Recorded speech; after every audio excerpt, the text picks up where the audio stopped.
my name is Tom Scarda. I'm a certified franchise executive. I help people find franchises. I actually used to be a civil service worker working in the subway in New York City when I decided to buy a franchise. I bought a franchise mainly because it's a business with training wheels, and that's what I think is the real power of franchising.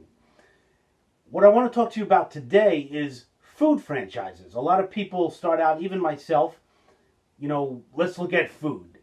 Everybody has to eat, right? I mean, that's really what everybody thinks when they start looking at businesses. You'll find that in franchising, there is more than 3,000 companies in 75 different industries. 74 industries have nothing to do with food. Food is not for everybody. I just have to say that. It's a lot of work, it's a lot of time, and it's a big investment. But for some people, it's prestigious. And I understand that. So if that's important to you, then you should look at food franchises for sure. It's also appealing because you open up your doors, you put up that sign, that brand name, and people come in, and you don't have to really market the business as much as other businesses that are not in a brick and mortar or in a store. So food is appealing for that. Plus, it's easy to get financing for food because banks make money on big loans. So investments of food franchises are very high investments, usually north of $300,000. So you could easily get financing from banks for that.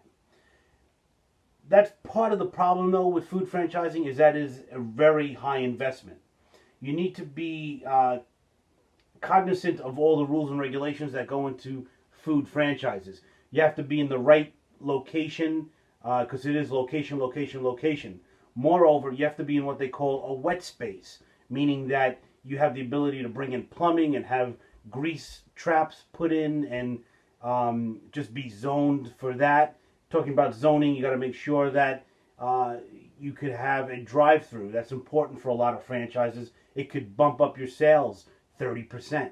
So you want to have a drive-in if you could be in a drive-in. You have to be concerned about the labor. Usually there is a lot of people working for you. They're usually low-skilled, low-labor type employees. So you got to be okay with that if you want to do food franchises. Health codes, very important. Obviously, you don't want people to get sick at your restaurant, so you have to adhere to the health department codes. You have to be qualified by the health department, usually in most counties in America. In addition, you have to be aware of the Americans with Disability Act codes. You have to be able to supply bathrooms and counter space for anybody that has limited mobility access. So that's really important. And usually food franchises, especially fast food, is based on volume. You got to make a lot of sales. The profit margin is typically pretty low because in food, even though everybody has to eat, everybody's selling food.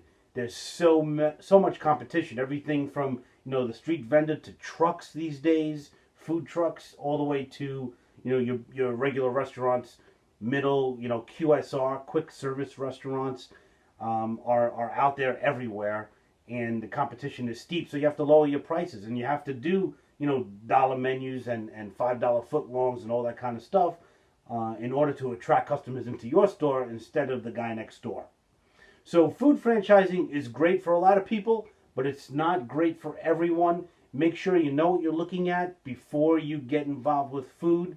The time commitment is really unbelievable. It's 7 days a week, so your quality of life kind of gets tainted by that. So that's something else to think about. If you have any questions, feel free to email me. It's tom@tomscarda.com. I'd love to answer any questions that you have, and make sure you pick the right franchise for you and for your family. This is Tom Scarda. Thank you very much.